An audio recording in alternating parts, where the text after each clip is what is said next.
Mardi 3 juin, les épreuves écrites du certificat d'études primaires CEP et du brevet d'études du premier cycle BEPC pour la session 2025 ont officiellement débuté.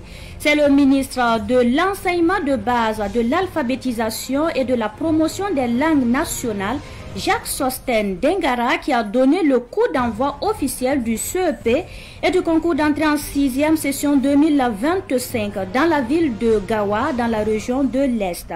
Dans la commune de Koubri, les épreuves écrites de la première journée de l'examen du CEP et du concours d'entrée en 6e se passent dans de bonnes conditions selon le constat d'une équipe de Savane Média.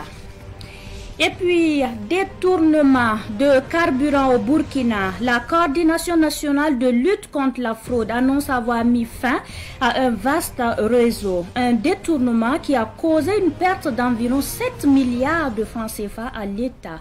Les détails de ce point de presse de ce matin à suivre. Voici pour le sommaire. Mesdames et messieurs, bonsoir et ravi de vous retrouver pour le point de l'actualité sur Savane TV. Bienvenue à tous. Et pour débuter, le top départ des examens du certificat d'études primaires et du concours d'entrée en 6e est donné sur toute l'étendue du territoire national. Dans la commune de Koubri, c'est le PDS qui a ouvert l'enveloppe du sujet de rédaction pour l'examen du CEP. Nous en savons plus avec Samuel Moko. Un élève dit que faire du jardinage à l'école est inutile. Dit pourquoi il n'a pas... L'administration de l'épreuve de rédaction, dont le sujet a été lu par le président de la délégation spéciale de la commune de Koubri, Léonard Samadé Gougou, marque le début des compositions pour l'obtention du certificat d'études primaires dans la dite commune. C'est une occasion pour nous d'encourager nos enfants, de les souhaiter une très bonne chance et un plein succès. Et nous savons que ils ont eu toute l'année pour se préparer et aujourd'hui, ils devraient donc traduire sur les feuilles de composition ce qu'ils ont appris courant l'année scolaire. C'est l'avenir de notre pays, c'est l'avenir du Burkina Faso et il n'y a pas de raison de ne pas accorder une attention particulière à leur devenir. Voilà, ce qu'ils sont aujourd'hui sera le Burkina de demain. Pour la présidente du jury numéro 1-6 à l'école Kouba A, tout se passe bien. Tout se passe bien pour le moment. À 5h30, on était déjà là avec notre agent de sécurité. À 6h, on a fait la vérification des surveillants. À 6h30, on a fait l'appel dans les salles. Et à 7h20, il y a eu l'ouverture de la première enveloppe. Pour le moment, tout se passe bien. Le chef de la circonscription d'éducation de base à CESEB de Koubri a quant à lui exprimé sa reconnaissance aux autorités locales et nationales pour les dispositions prises pour un bon déroulement de l'examen. Il a par ailleurs invité les élèves à une bonne concentration. Les innovations sont très bien mises en pratique à Koubri comme partout ailleurs dans le Burkina Faso. Vous verrez qu'aucune épreuve ne sera retranscrite sur les tableaux. Nous avons foi que cette année, les résultats seront meilleurs que les années écoulées. Et nous demandons aux enfants de donner le meilleur d'eux-mêmes pour que nous puissions atteindre le taux de 90% que nous nous sommes fixés. Dans la commune de Koubri, ils sont plus de 1700 élèves à l'assaut du certificat d'études primaires CEP. Les candidats au brevet d'études du premier cycle BEPC, au certificat d'aptitude professionnelle CAP et au brevet d'études professionnelles BEP ont entamé aussi depuis ce matin les épreuves écrites de la session 2025. Au lycée Vénégré de Ouagadougou, les compositions ont démarré dans de bonnes conditions. Germaine Farama. À peine 6h30, les élèves en quête du BEPC, brevet d'études du premier cycle, qui composent au lycée municipal Vénégré de Ouagadougou, commencent leur entrée dans les salles de composition. Munis de leurs documents d'identification, ces candidats ont accès aux salles après l'appel et après s'être débarrassés de leurs sacs. Certains candidats ayant oublié leurs documents à la maison sont vite soulagés par les présidents du jury. Puis, place à la lecture des consignes. Si vous avez développé des initiatives ou vous avez pensé, je ne sais pas comment, pour vous faire attribuer des notes que vous ne méritez pas, ça c'est un cas qu'il faut qu'on vous attrape. Des parents d'élèves y étaient pour assister leurs enfants jusqu'au début des épreuves. Les élèves se disent confiants. Moi je ne suis pas stressé, je me sens à l'aise. Je peux dire que tout le monde est de BPC et que je souhaite la bonne chance à tout le monde. J'espère que ça se passera bien, mais je ne suis pas stressée. Je suis sûre que ça se passera bien et j'ai confiance en moi. Et j'espère qu'on fera de notre mieux. Bon, je suis stressé un peu du fil de l'examen, mais quand je regarde, c'est comme un devoir de classe. J'ai plus de courage, je sais que je vais avoir. Mes parents seront contents.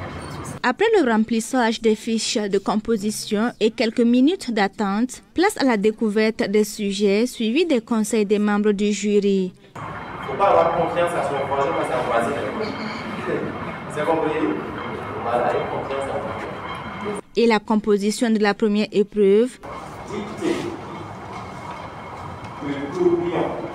Le président du jury 61 note 5 absences. Les candidats ont dû oublier leur CIS, carte d'identité à la maison, mais ça a été géré par les parents qui sont venus immédiatement remettre ces pièces d'identité. Donc pour le moment, tout va bien, tout se déroule bien. Ils sont 1136 candidats enregistrés dans les 3 jurys 61, 62 et 63 logés au lycée municipal Vénégré de Ouagadougou. L'administration des épreuves écrites de l'examen du BEPC dure 2 jours. Les résultats pour le premier tour sont attendus le mardi prochain. Nous parlons toujours des examens CEP et BEPC session 2025 à Waiguia. Dans la région du Nord, environ 25 468 candidats sont en course pour obtenir le certificat d'études primaires. Parmi eux, on compte les élèves déplacés internes qui sont au total 3 484 repartis dans les 4 provinces que compte la région. En ce qui concerne l'examen du BEPC, toujours dans la région du Nord, on compte 10 844 candidats repartis dans 43 jurys. On note une baisse de nombre de candidats par rapport à l'année dernière. Et pour poursuivre ce savant soir, lire pour aiguiser son esprit créatif est le thème de la 16e édition du concours Lecture pour tous. L'association SFAT Afrique, en partenariat avec le ministère en charge de l'enseignement de base, a organisé samedi dernier à Ouagadougou la cérémonie de proclamation des résultats et de remise des prix. Cette initiative vise à promouvoir la lecture, l'écriture et l'expression orale chez les élèves. Le compte-rendu de Djamilatou Sakana et de Fatoumata Kompaouri. Le concours Lecture pour tous est à sa 16e édition cette année. Tous les candidats sont désormais situés sur leurs résultats. Ce concours, c'est pour amener nos enfants à aimer la lecture, à découvrir les ouvrages et à s'informer et à se cultiver. Donc les enfants composent, on leur donne d'abord des ouvrages pour lire ou des extraits du texte, ils lisent et puis nous les évaluons pour voir est-ce qu'ils ont bien compris les textes. Tous les enfants qui sont passés par notre structure sont vraiment des personnes avisées aujourd'hui. Sur 706 élèves candidats au départ, le jury a retenu une centaine jugés dignes d'être récompensés. Parmi les élèves récompensés figure Sarah Zongo, une élève de la classe de CE1. J'ai reçu un vélo et un certificat d'honneur. Pour les enfants qui n'ont pas eu des prix, il faut être courageux et continuer. L'année prochaine, s'ils travaillent mieux, ils vont être premiers ou premiers comme moi.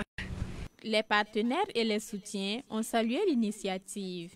Pour nous, c'est une très belle initiative parce que ce concours permet aux enfants de s'améliorer sur le plan de la lecture, que ce soit en vocabulaire ou en orthographe.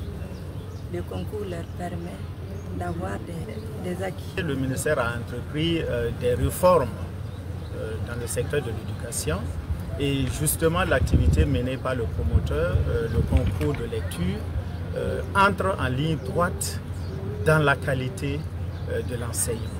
La 16e édition de Lecture pour tous a bénéficié de l'accompagnement de DHL.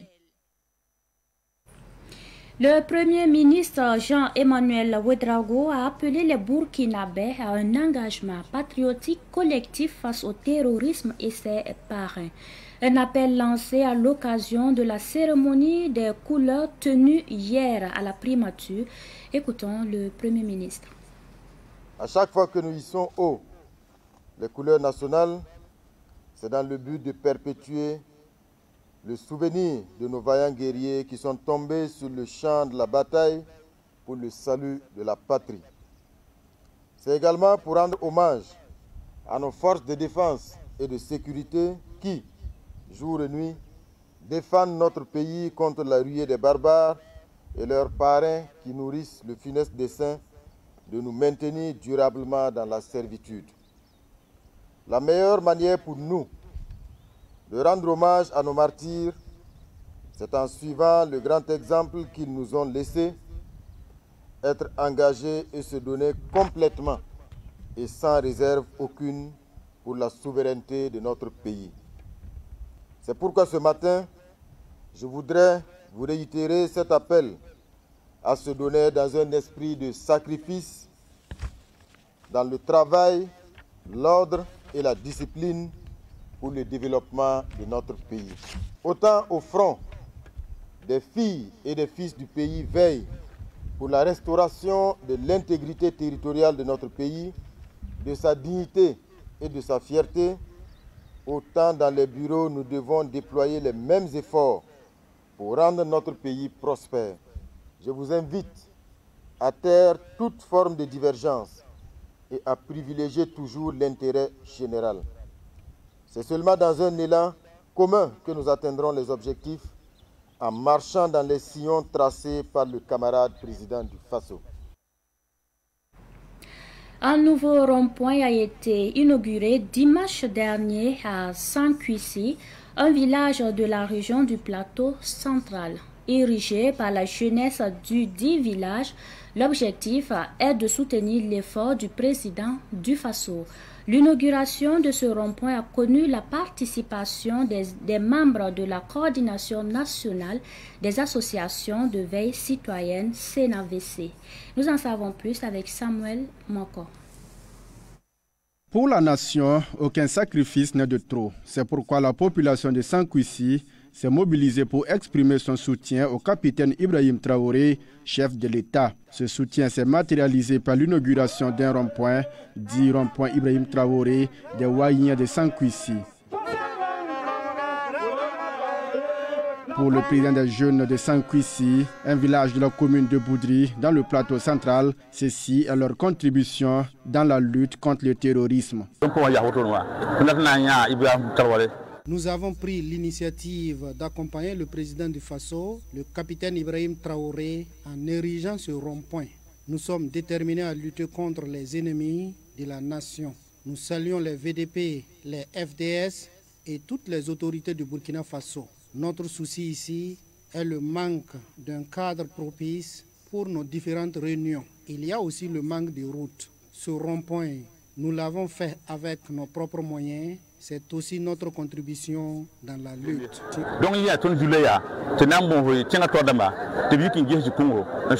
La jeunesse de Sankuissi a porté son choix sur l'acteur économique Mahamadi Ouédraogo, alias Fadoul Zorgo, comme parrain.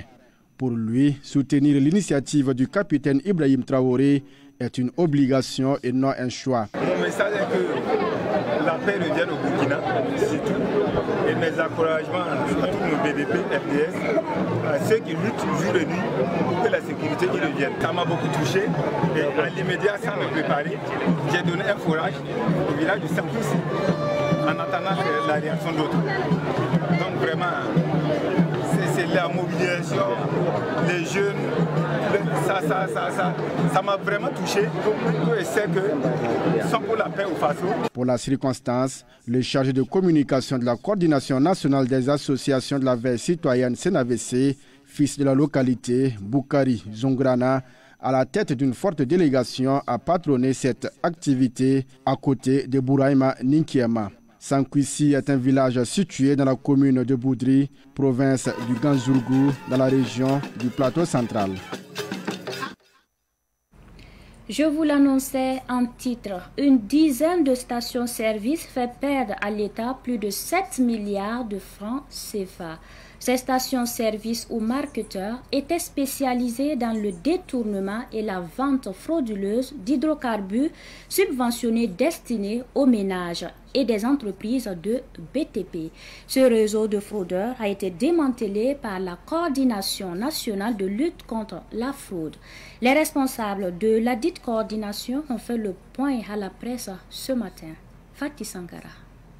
Pendant 4 années, 13 stations-service revendaient frauduleusement du carburant subventionné destiné aux ménages à des unités industrielles du BTP, alors que ces dernières ne sont pas concernées par la subvention.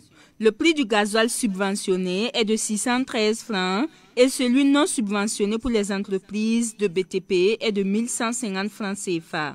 Plus de 33 millions de litres de gasoil ont été détournés, occasionnant une perte de plus de 7 milliards de francs CFA. Un contrôle de la Coordination nationale de lutte contre la fraude à la SONABI a permis de démanteler le réseau de fraudeurs. Sur la base des données recueillies à notre niveau et prenant en compte la période durant laquelle cette opération a été déroulée, nos équipes ont pu noter 33 974 204 litres d'hydrocarbures, tout type confondu, ont été frauduleusement servis à des entreprises qui n'en ont pas droit. Ce qui se chiffre à 7 milliards 710 millions 894 851 francs CFA. Nos conclusions sur la base des éléments recueillis indiquent une vaste opération de fraude, une véritable escroquerie à ciel ouvert, dont les auteurs ne sont autres que les marketeurs de certaines sociétés de distribution de carburant. À titre conservatoire, plusieurs sites de carrière et d'unités industrielles qui bénéficiaient du carburant détourné ont été fermés par la Coordination nationale de lutte contre la fraude. Les stations-service concernées par cette action de fraude sont susceptibles de suspension du circuit d'approvisionnement de la SONABI. Il y a donc matière à stopper cette fuite de capitaux liée au détournement du carburant subventionné vers les destinations non prévues par le dispositif normatif. En punissant les auteurs d'abord, puis en prenant des mesures drastiques pour que plus jamais, malgré un esprit perfide, aucun marketeur ne puisse s'adonner à de telles pratiques dignes des fossoyeurs de l'économie nationale. C'est pourquoi, dans l'immédiat, la CNLF a procédé à la fermeture des sites de plusieurs carrières, des unités industrielles. Prétendu, ces manœuvres dilatoires des marketeurs ont été dénoncées auprès de l'autorité compétente et des mesures conservatrices ont déjà créé leurs effets. Les enquêtes au niveau de la Coordination nationale de lutte contre la fraude se poursuivent. Les mises en cause doivent restituer le manque à gagner en payant aussi des amendes et pénalités. Avant-dernier point de ce journal et nous parlons de la lutte contre le paludisme au Burkina Faso. Environ 300 agents de santé de la région du centre échangent avec l'Institut de recherche en sciences de la santé sur le projet Target Malaria. Objectif, éclaircir les zones d'ombre liées aux moustiques génétiquement modifiés afin de lever toute ambiguïté au sein de la population. Les précisions de notre reporter Daouda Yamegou. Des zones d'ombre persistent au sein de l'opinion nationale autour du projet Target Malaria. Pour y répondre, l'Institut de recherche en sciences de la santé IRSS, placé sous la tutelle du CNRST, poursuit ses efforts de sensibilisation en multipliant les cadres d'échange avec les différentes composantes de la société burkinabé. Cette fois-ci, ce sont les agents de santé du centre qui ont été sollicités. Objectif, leur fournir une information claire et scientifique sur les moustiques génétiquement modifiés afin qu'ils puissent à leur tour relayer une communication juste et accessible auprès des populations à la base. En fait, il y a plusieurs parties prenantes que nous rencontrons, plusieurs catégories de parties prenantes. Et les questions qui sont posées à cette recherche-là, nous, en tant que scientifiques, nous reprenons ces questions et voir et apporter des réponses scientifiques à toutes ces préoccupations. Aujourd'hui, ces acteurs-là de la santé qui sont vraiment au contact des populations, qui nous reversent les questions, les préoccupations des populations lorsque ces populations viennent en consultation, pour nous, c'est le lieu d'intégrer toutes ces questions, toutes ces préoccupations donc, dans le processus de la recherche et apporter des questions à ces préoccupations. D'ici que la recherche donc, soit terminée, que la technologie soit disponible, nous pourrions alors en ce moment s'attendre à une appropriation de cette technologie par les bénéficiaires qui sont ces populations et celles qui souffrent le plus du paludisme. Pour Dr Léa Paré, la lutte contre le paludisme nécessite une combinaison de plusieurs outils afin de parvenir à son éradication et la modification génétique du moustique en fait partie. Il est nécessaire de savoir quel est l'état aujourd'hui, on va dire, de la lutte contre le paludisme. Nous avons plusieurs outils qui existent. Nous avons les moustiquaires imprégnés d'insecticides. Nous avons bientôt le vaccin que nous applaudissons. Il y a en plus de cela les médicaments que nous avons. Mais vous savez, le paludisme est pluriel. Pour combattre cette maladie, il faut venir avec des approches plurielles, dont la modification génétique du moustique est un des outils qui va compléter ce qui existe. Et avec donc cette combinaison d'outils, nous pensons voir un jour le Burkina sans paludisme. L'IRSS et le CNRST espèrent renforcer la confiance des citoyens dans les innovations scientifiques destinées à lutter contre le paludisme en favorisant le dialogue et les échanges. Le paludisme continue de faire des ravages au Burkina Faso. Et nous terminons en sport. La deuxième édition du tournoi de Maracana du village de Dawelgué a connu son épilogue dimanche dernier, opposant Watenga à l'équipe de Dawelgué, et c'est l'équipe de Dawelgué qui est sortie victorieuse. Ce tournoi a une fois de plus permis aux jeunes d'exprimer leur volonté de bâtir une communauté unie. Retour sur la finale avec Sidiki Kabri. Au terme d'une rencontre disputée composée de 2 mi-temps de 25 minutes chacune, l'équipe de Dawelgué est parvenue à bout de l'équipe de Watenga sur le score de 2-1. Elle repart avec une enveloppe financière de 200 000 francs CFA, des médailles ainsi que 2 ballons. Pour le promoteur du tournoi, cette initiative dépasse le cadre sportif. Il y voit une plateforme d'expression de l'unité et de fraternité entre filles et fils de Saponais. L'objectif, c'est réunir les jeunes, leur permettre de mieux œuvrer pour le développement de Saponi. Le football rassemble mieux et c'est pourquoi nous avons pensé à ce tournoi. Le Dawelgué Naba Boualaga, autorité traditionnelle locale, a exprimé sa fierté et sa reconnaissance envers les organisateurs. Il a salué une activité qui, selon lui, contribue fortement à renforcer le vivre ensemble et à cultiver l'esprit de cohésion sociale. Moi, je leur tire effectivement mon chapeau et je suis satisfait de ce qui s'est passé. Bon, surtout qu'en dépit des enjeux, bon, il n'y a pas eu de problème majeur. Donc les gens sont restés fair play. Alors l'esprit sportif a prédominé. Bon, donc, et si l'esprit sportif prédomine, ça veut dire que c'est la cohésion sociale qui gagne. Ça veut dire que c'est le vivre ensemble en fait qui gagne. Bon, puisque de toute façon, ce genre de manifestation vise ce but. Permettre aux jeunesses, n'est-ce pas, d'interférer, d'interagir Alors donc pour que le pays effectivement retrouve la paix, pour que la paix dans le pays et la cohésion sociale en fait se renforce. Même son de clore sur les parrains de l'événement qui a tenu à réaffirmer son engagement à soutenir les prochaines éditions du tournoi. Placée sous le signe de l'unité et de la solidarité, cette édition du tournoi de Maracana à Daouélégué a allié passion du sport et valeurs communautaires selon les supporters. Ainsi se referme ce Savant Soir. Merci de l'avoir suivi. On se donne rendez-vous demain à la même heure, Dieu voulant. Bonsoir.